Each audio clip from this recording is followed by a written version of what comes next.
today? Good, how are you? Good.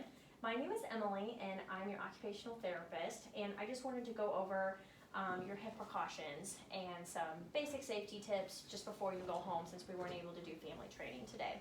Okay. So I have this handout here for you that we're going to go over, and then you can take home and show to your family when you leave here. Okay. So the three key precautions that I want to talk to you about is do not bend your hip beyond 90 degrees when standing or sitting. Do not cross your legs at the knee or the ankle, and do not twist your leg inwards or outwards. You always want to have your feet facing forward. So the first one that I want to talk to you about is, get this other page here, is when you're sitting. You always want to sit with your hips positioned higher than your knees. You never want to be lower because that's breaking those hip precautions. Right. Always try to sit in a chair that has armrests to help you stand up. And you want to avoid recliners or rocking chairs because that's probably not going to be an even surface that you'll be sitting on. Okay. So it's really important when you're sitting, when you are doing lower body dressing, putting your pants on. Don't bend down to the floor to put your pants on or put your socks on or put your shoes on. I know I talked to you about using your reacher and a socket and your long-handled shoehorn to help you put those things on. And using those, you'll be able to dress and adhere to your hip precautions at the same time. So it's really important to always have those nearby whenever you're doing those, whenever you're dressing. Okay. When you're standing, it's always important to keep your toes and your kneecaps pointing forward. And when you stand, I always tell my patients it's always important to push up from the chair, never pull up on your walker. And to help adhere to that hip precaution, you want to put most of the weight on, or all the weight on your strongest leg.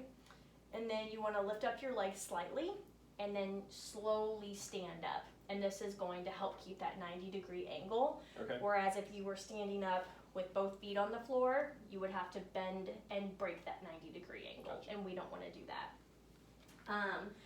So it's also really important that when you are sitting or standing, I always tell my patients, try to get a piece of Velcro and attach your reacher to the walker. That way you always have it with you and you're not tempted if you drop something to just bend down and pick it up. You always think, oh, this one time is fine. But it's really important to adhere to these hip precautions so that way you don't pop your hip out of place or cause any damage or anything to that. Within, that 6 weeks following your surgery, it's really important to follow those.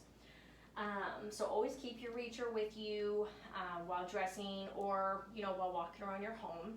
When you're laying down, it's really important that you do not cross your legs while standing or laying down. It's always really important to not cross your legs.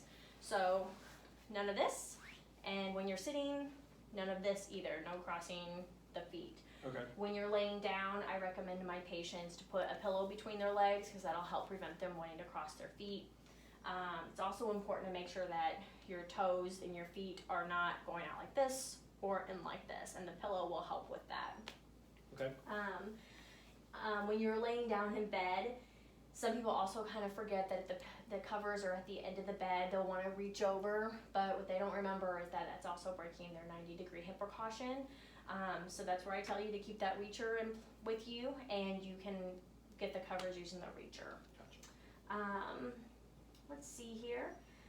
When you're getting into bed, you want to get in using on the unoperated leg first, and then when you're getting out, you want to slowly take the operated leg first instead of the other way. Does that make sense? Mm-hmm. So if your left leg is the one that was operated on, you want to get in bed on the right side, and then when you're getting out of bed, you want to go to your left side.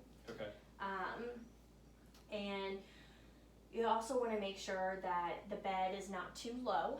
And if you're not feeling comfortable, if you're worried that you're going to roll out of bed or that you need help getting out of bed, we can look into a bed rail, and that we can look into that. Insurance won't cover that, but if that makes you feel safer or if that helps with bed mobility, we can definitely talk about that. Okay.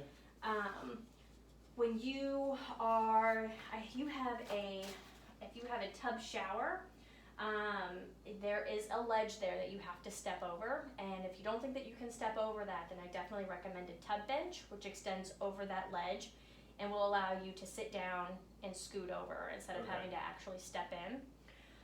If you have a walk-in shower, then I definitely recommend a shower chair that has handles. Always recommend handles on the seats or armrest on any type of seat that you're sitting on. Okay.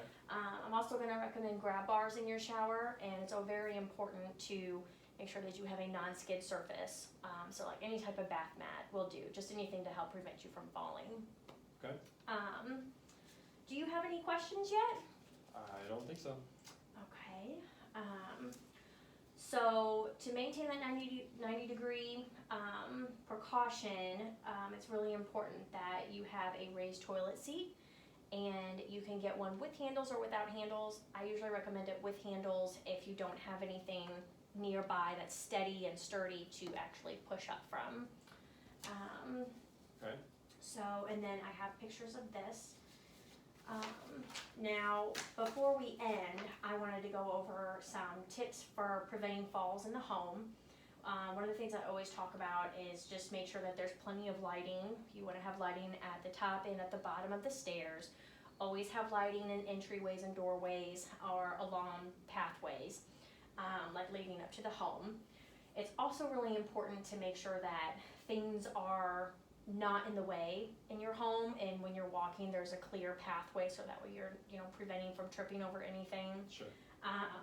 And I usually recommend just getting rid of all the rugs. I think they're a big tripping hazard, but some people really want those rugs, so I say if you absolutely have to have them, just make sure that they are either Velcro to the floor or something to make sure that they are not going anywhere so you don't trip over that. Okay. In the bathroom, I recommended, you have grab bars and a non-skid surface on the floor. Let's see here.